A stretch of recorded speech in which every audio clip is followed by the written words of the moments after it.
Welcome to Your Bread and Butter Podcast. I'm Andrew Beaudry. And I'm Ryan Cummings. Today's episode is episode 45, Drive for Success, Best Ways to Buy a Car. Hey, so a pair of jumper cables walked into a bar. You know what the bartender said? I don't.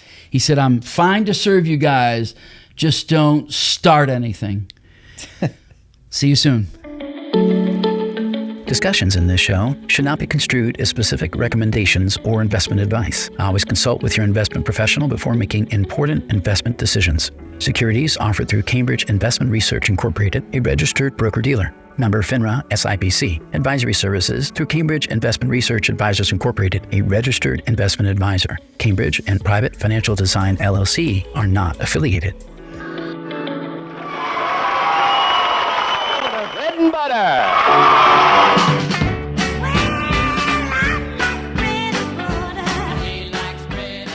Hello, everybody. Welcome back. Today, we're going to be talking about Drive for Success, best ways to buy a car. I think the hope is to cover some tips and tricks, some steps to take if you're going to buy a new car, if you're going to start that process. What should you do first? What are the things to consider? Should you go new? Should you go used? Do you finance it? Do you not? Do you go through a dealer? Do you do a private sale? Yep. We'll talk through all those different considerations and how to think about buying a new car, because it could be a stressful process for a lot of people. It can be, and particularly for those of you out there that have children, and you're wanting to get them their first car and things like that. So I know when my kids first started driving, texting was sort of becoming an issue, and so the best way I handled it was I told my children, going to get you only one car and one car only, so that you will not text. Do you know what car that was?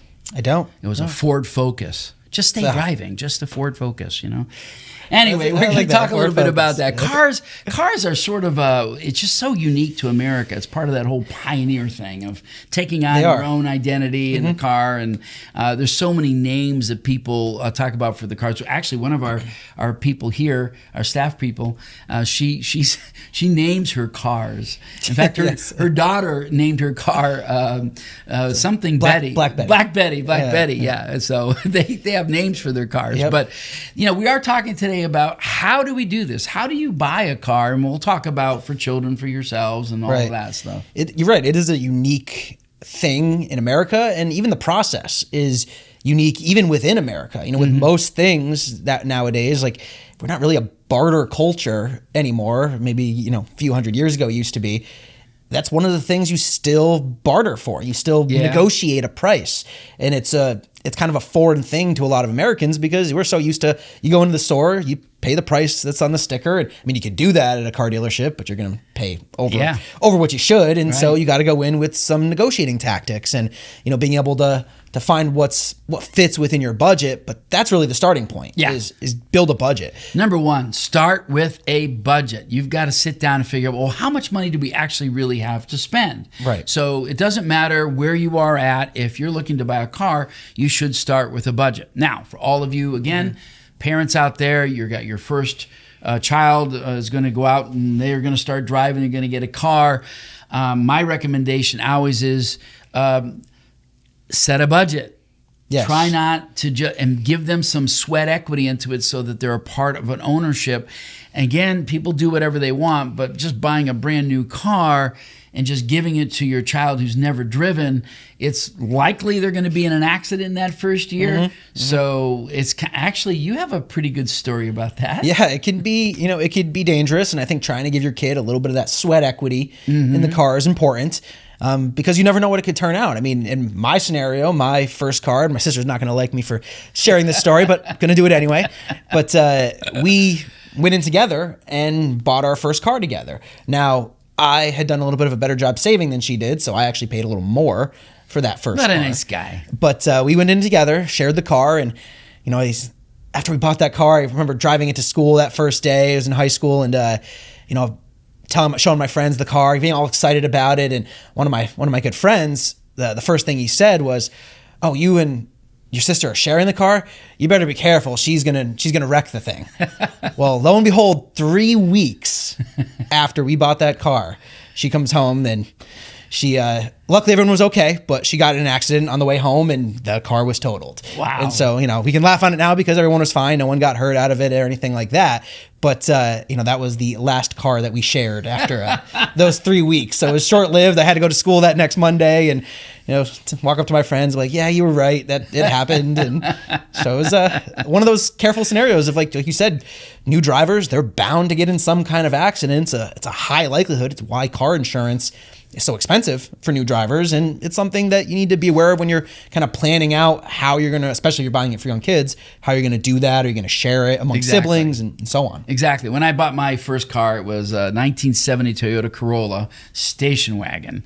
And I only had a certain amount of money to spend on it. But when I was looking at it and I bought it, I'm like, I'll buy it. I'm going to paint it this really bright orange, and I'm going to replace the seats. And of course, I never did any of that because I didn't have any money to do it. I barely paid for the car, never mind for that. So let's start with a budget first. What's comfortable and what you can actually afford? Are you going to do cash? If it's for your child, how much money do you want them to chip in so they feel like they part owner of this? Or you can have them pay for the insurance or the gas. Don't forget, you've got to put maintenance in there. You got to do registration. And you have to figure out what it is that you can spend because this is a consumer item. Right. I think it's also about being realistic, whether it's for yourself or for a kid. And, I know we focused a lot on the kids so far, but even if you're buying a car for yourself, like really do a little bit of soul searching and, what are the needs versus what are the wants? Do the wants fit in your budget still? Because you don't have to always just buy a car that's, 100% the most practical, cheapest for the bang for the buck. Like if you can afford it and it fits in your budget, buy a car that excites you. And because driving a car can be a fun experience. But at the same time, don't go spending money on, an expensive luxury vehicle when maybe you should be getting something a little more reliable that's a family-friendly car. I mean, I've known people that bought, were living in the city, in New York City, and they bought these, brand new higher-end cars that are sitting in a parking garage that they're paying $700 a month for besides the payment, and they drive it. They don't even drive them. Maybe 30 miles or 40 miles a month. Right. I mean, I don't get that, but you need a commuter car to get to work. You need a truck because you work in a landscape business and you're trying to get started, or you need a family vehicle. I know growing up, we always had station wagons. There was 9 in our family. Pack them all in there like sardines, and get moving. Or do you need something that's fun? You want something that you're going to, just go trail riding in, or just something that, is sort of a second car. But this helps narrow the choices and whether or not you need to go get a new car or whether you can do something that's used. So let's look at this chart here, and we'll talk a little bit about some of the categories and what they mean. There's pros and cons to each. If you buy new, you buy used. Me personally, I'll get the bias right out of the way. I'm more of a fan of the used car category, but there are benefits to buying new. As you can see on this chart here, one of the big ones, warranties. With my own vehicle, I wish I would have maybe looked at more with warranties as well. But sometimes a warranty can be a waste of money. Other times it can be important, especially if you have a car with high maintenance costs. It could be something that having more extended warranty, something in the 3 to 5 year range. Whereas if you get a used car, you may have a limited warranty. Maybe it's just the general like powertrain warranty that's like the 100-mile warranty that comes on. That's very limited. Well, sometimes in what it covers. Sometimes the pre-owned vehicles do come with an extended warranty, which is really good. On the new car side, I do want to share a story here. So back in 2014. I wanted a Grand Cherokee. I'd had a 2001 Grand Cherokee, loved it. It's a great vehicle, except it was in the shop quite a bit. But I bought this one in 2014 because it was diesel. And at the time, that was pretty cool. It was a new Fiat engine that they had put in. And I thought, this is really good. But they offered a technology package that was like $900. And I thought to myself, you know what? This is a new technology. This is something I should do. And I'm really, it was the only time I've ever bought some type of extended warranty in that area.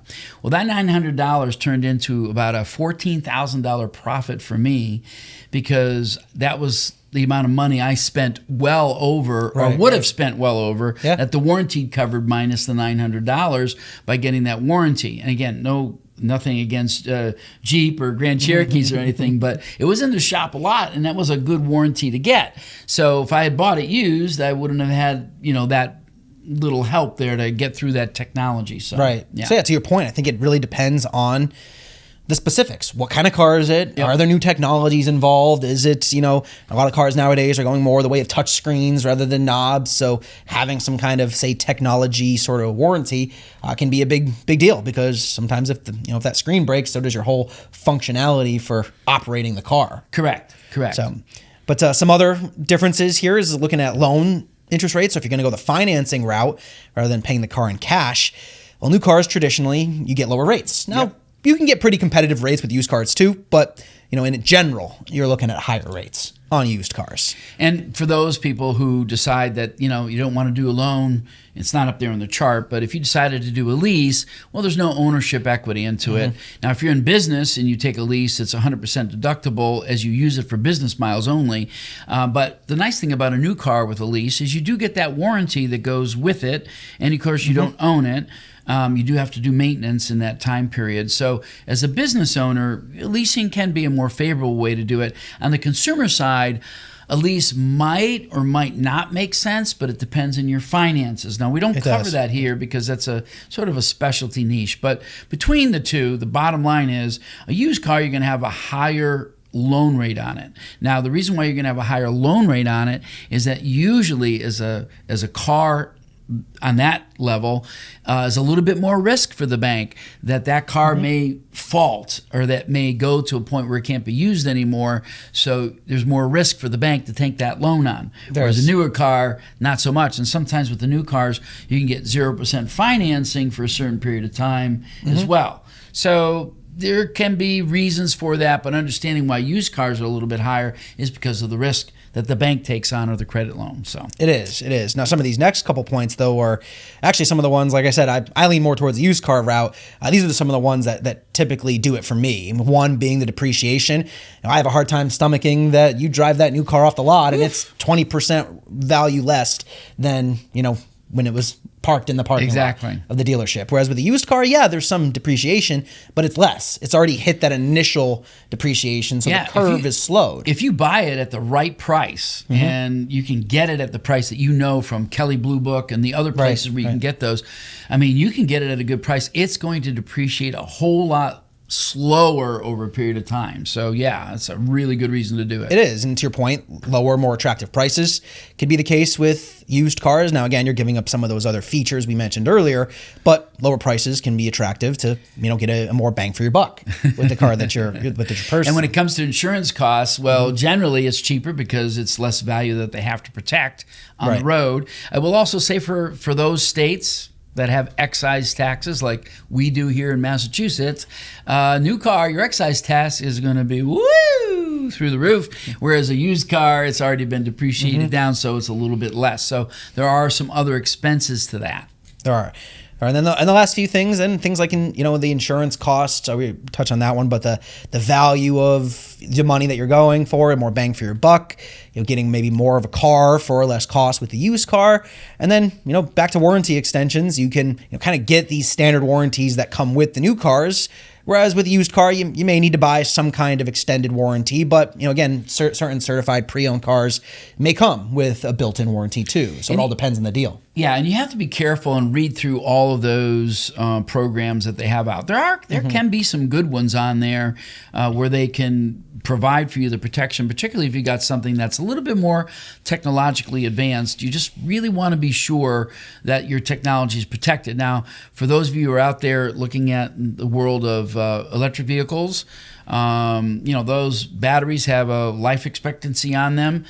They also have all kinds of tech features on them. So that's where you'd offer yourself a little more protection by making sure you have the right warranty to get you to the point where you want to be. Now, if you're going to buy the car, whether it's used or new, and you're going to get rid of it within 2 or 3 years, then that changes your parameter. If you're buying it for life, that's a different ball game too. Right. So, but I agree with Ryan. I think buying used is really is the best dollar for dollar way to go. There are circumstances. And we're not talking, cars that are years and years old with tens of thousands of miles on them. Yeah. And we're talking, you can get a car with 10, 20,000 miles on it. Like you can get a pretty good value out of a car like that with having it still be, relatively new. Yeah, exactly. And we're going to be talking a little bit about leases later on here, so we'll leave that to there.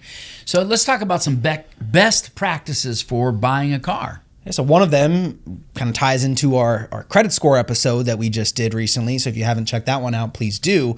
But check your credit score first. A better score typically equals better financing terms, lower interest rates. Lower interest rates is going to result in a lower monthly payment. So having your credit in a good position when you are ready to buy that car, or making sure that you're checking your credit score well in advance, 6 months, 9 months, 12 months in advance of planning to buy that car, depending on how much fixing your credit score might need, it gives you plenty of time to improve it and get it into a much better spot when the time's right.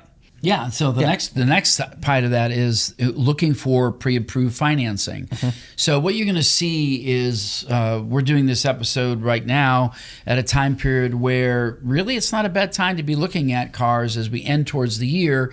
The 2026 models will be coming out. It doesn't really matter, but usually when you get into the fall, the dealers are looking to push off the lot the older versions that came out in the previous fall, and so now they'll be pushing the next year's models, and that's true just about every year. So you might see some 0% financing on certain vehicles. So if that fits your bill, then that's what you want to do. Then that's what you go for. But you can also go to a bank or your credit union and get a pre-approved loan to give you some leverage, so that when you go into the dealership, you're not dependent on their loan services in order to buy your car, whether it's used or new. And that can be important too, because nowadays, and maybe this is actually a good myth to kind of dispel, the whole going in being a cash buyer, it's not really an attractive thing. Not anymore. It used to be, but I'm paying cash, you should give me a better deal. Well, that was back when car dealerships did their own financing. Now they're not. They're outsourcing the financing. Right. So it was attractive for car dealers to take cash offers because, they get all the money up front. They don't have to wait for doing their own financing and getting that payment over the life of the loan. Well, nowadays, they finance through banks. The car dealers get their money up front, whether they finance it or whether it's cash or not. Actually, a lot of car dealers get kickbacks for financing with banks. So it's actually more attractive in many cases to finance. Exactly. And having, that leverage of maybe another offer with your bank just gives you a leg up in that process. Yeah, and when you get through that, researching your own car values, like you have to do this for yourself. You can't just go into the dealer or trust some friend. You got to look this up. There's Kelley Blue Book, there's Edmunds, there's True Car, and you find a fair price for either trading your car in for the exact model or whatever, or if you're not trading your car in, you're looking to buy a new car, used car, look at it for the value that it is in those books, and you'll get your fair number there. There's no doubt about it. And I think at the same time, maybe don't be so stingy where you got to get the lowest end of that value. Be willing to be flexible, especially if it's a car that you like, but at least if you're getting a decent deal. Now, kind of in tandem with that, you also want to make sure you're running history checks on any, especially if it's a used car. So, looking at Carfax reports and making sure you have any accidents or title issues, or if there's liens against the car or anything like that, odometer rollbacks, etc. All those things you want to make sure you're aware of, specifically with used cars. And especially if you have a mechanic that you trust, get a pre-purchase inspection. Pay for the car to be brought over to get it inspected by the mechanic that you trust. Have them look at it and tell you what they think about it, so that you're not taken advantage of. And that's true whether you're doing it from a private buyer or from a dealer. And there's ways to work that out, even if you have to pay for the mechanic to come and look at the car themselves. Right. So you can maybe less necessary with the new cars, but definitely with the used cars. Absolutely. Yeah, for sure. And then kind of the last few things are timing. You already kind of alluded to it. End of the year, usually best. But even ends of months or ends of quarters, when the salespeople and the floors are trying to hit quotas for their month or their quarter, or especially year end, like you were talking about with clearing room for the next wave, the new models coming out, those you can possibly get better deals. Again, never 100% of the time, but if it increases your likelihood of getting a better deal, why not shoot for those time frames? And the best way to handle your whole negotiation is handle everything separate. One piece at a time. Don't mix your trade in. Like they'll come up and say, well, what are you trading in? Say, well, let's work on the price first. I want to work on the price of the car first. Is this the best price you can do? Don't mix in your financing. Well, are you buying it from us or are you leasing it? Or how are you doing? Well, we'll work on the financing later. Let's talk about the price of the vehicle first. Or the oldest trick in the book, what monthly payment do you want? Exactly. That's the never thing to to never mention in a car. So you can afford $518 a month? Good. $518 $100 a month 10 years. For 10 years, right? Great. That's awesome. Wait, I thought my car was only going to cost $30,000. That works out to $500,000. Anyway, so don't mix any of those in. Start with the price first. Then you can work in the trade-in value. And this is where I usually am able to get the price to go up a little bit. They want to lower your trade-in value down so that they can make more money on the sale of that later on. But that's where I, hit the rub on that. And then you can do the financing. So you can handle each one of those separately. Even with the trade-ins too. One thing I've done in my past car buying experience, kind of similar to like you were talking about with the financing and getting a pre-approval, go get a quote from another dealership for what they might pay for your car. For example, something at least here in the Northeast, I'm not sure if I think they're a national company, but CarMax will give you free quotes for what they might buy your car for. Well, in the last couple cars I've bought, I've gone first to them, gotten a printout of what they wanted to offer, got through the whole car buying process, negotiated on the price of the new car I was going to buy, and then when it came time to negotiate the trade-in value, if they didn't want to match the offer I already have, well, all the time we just spent negotiating the other car was going to be out the door because I was leaving. Right. And so you had that leverage of, I could go to CarMax and get this value if you're not going to give it to me, but as a courtesy, you could see someone else is willing to pay this value. Right. You give me this value to avoid the trouble of having to take the car away. That's a really good suggestion. I like that one. So let's talk a little bit about alternatives. I alluded to it a little bit earlier, about lease versus buying. Yes. It really comes down to one, like you already mentioned, if you're a business owner, leasing can have a lot of attractive aspects, especially being a tax-deductible expense. But then also it comes down to time frame too. There are some people out there that, if you like to get a new car every couple years, leasing is significantly a better option because of like we were talking about earlier, the depreciation that comes with buying a new car. If you're going to get a new car every 3 years, lease. That's going to be the more cost-effective option. Also, how much you drive. If you're someone who's driving a lot, like myself, I'm typically putting 15, 20,000 miles a year on my vehicle. Most leases are right around 10, 12 maybe. Yeah. A lease wouldn't really work for me in that sense because I have too many miles that I put on my car, and I'd be looking at paying the overages, which can get very expensive. So you want to weigh some of those pros and cons if you're going to own it for a long time, a short time, your mileage, all that sort of stuff. If you're going to, on a personal level, it really is better wealth-wise to, own a good vehicle, take care of it, maintain it. And you got to keep it for long enough. Yeah, and a lot of vehicles today, if you really want to keep it longer, they'll go 130,000 miles if you're taking really good care of it. And you're just replacing brakes and tires and the stuff that normally, belts, batteries, things like that are just normal wear and tear.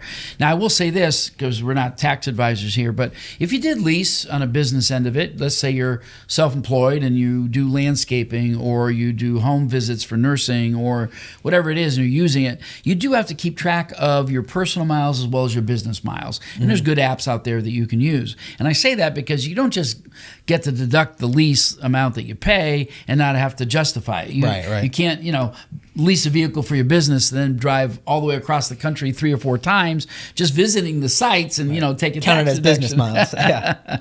So you got to use it in a proper way, to do that. But there's a nearly new strategy here that's come up. So 1 to 3 year old certified pre-owned car with low mileage can often balance some savings and reliability as well, and you kind of get past that initial depreciation. And you are but you're still low enough miles to not have any major repairs. And you still get the warranty on a lot of these, particularly. You kind of get a little bit of the best of both worlds. Yeah, without saying all the brands are out there, but you do see these pre-owned, particularly around Christmas, by the way, big bows on the car, things like that. But again, I would say in all of this, as we're getting through it, private party sales really are the cheapest way to go. The difficulty there is there's no real warranties with it. There could be some lost perks. Not having that sort of lemon law protection. Right, depending on your state. Depending on the state. If you have those laws. But while you might get the best price in a private party, there's, like you said, the risks of, what condition is the car exactly in, and, what sort of wear and tear does it have on it, and, what does this other owner done with as far as maintenance and everything. Right. So one of the things is, particularly when I'm talking with younger fellows who are wanting to, they're wanting to get their truck. And you look at a truck, it's got 100,000 miles on it. It was used for snow plowing, hauling trailers, things like that. I'm thinking to myself, there's probably not a whole lot of legs left in that lady. So, I mean, I don't know if we should be looking at that truck. But the thing is, if you could get it at the right price and it's a bang-around truck, that's a different story. But if you're looking at it to be your everyday driver, you're really going to be thinking that, this truck is going to last me another 100,000 miles. It's already got 100 on it. It's been snow plowing. It's been hauling wood. It's been, is this taking really, a beating? Yeah, is this really going to work? Same thing's true for sports cars. Particularly, you get and again, I'm focused on the young people because I think a lot of parents, get that pressure. I want to have this really sporty car. Well, the last person that had that used sporty car probably did the exact same thing. So it's likely you're going to have used sporty car problems with it. Transmission issues, engine issues, some other things that go on with that. So you have to be careful about what you're buying, know what you need to buy for the purposes of why you're buying it. Yes. And so as we kind of wrap up here today, a couple of the rules of thumb using a lot of the points we've mentioned, one is if you want the lowest long-term cost on a car, well, try to buy that reliable, used 1, 2, 3, 4-year-old car. You try to pay it off quickly, and then you keep it for the long term. That's what we're talking about. You own it. It's already had that initial shock of depreciation, and then you get to the point where it's paid off. Now that's just money in your pocket. You're just paying for maintenance, and that's going to be long term. That's going to be the most efficient money saving option. And I like the fact that the phrase that people often use is just own it and drive it into the ground. Right. It reminds me of this Texas fellow that had this Cadillac that he just really, really loved, and it's a true story. And when he got buried, he had them dig a ditch big enough to put the Cadillac in it, and he's in it. And that's where his body is in that he buried. It's a true story.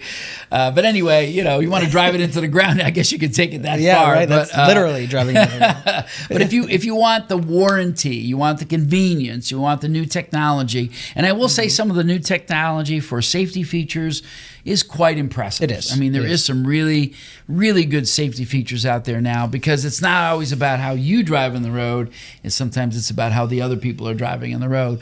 But you got to negotiate, and you got to be hard, and you got to have that focus on the total cost of what you want to own, not just the sticker price and not just the deal that you get. So you have to be really careful about what you're looking at and why you're looking at it. And this is a really healthy dynamic. It is. I hope the takeaway today is follow some of these tips. Start with the budget. Judge whether you're going to go used, new, etc., and ultimately go into these negotiations with resources, with leverage, and that'll help you buy the car that's the most efficient and cost effective for you. And I can hear already now, in the future of discussions between a mom and a dad, when they get their family car, and they get a car and they have problems with it, and I can hear it right now. It's like, oh, why did we buy that car? Well, listen, it's not a perfect science. It's not a perfect world. It's something that you make the best decision you possibly can, and things go wrong. Things happen. So that's where life kind of moves in the intersection of the real world. Cars are very useful. They are something that really are part of the world we live in today. They are. Unless you live in the city and you don't really need a car, you're likely going to want a car. So you don't have to ride a bike and drive everywhere and walk everywhere you need to go. Well, speaking of intersections, do you know what the car said to the streetlight as it pulled up to the intersection? Stop me. Oh, wow, you've changed. Well, on that note, we hope you've enjoyed today as far as learning a little bit about buying a car and making it work for you. So live today for the tomorrow that's in your heart, because you'll never have more time to invest for tomorrow than you do today. Thanks for listening. Bread and butter.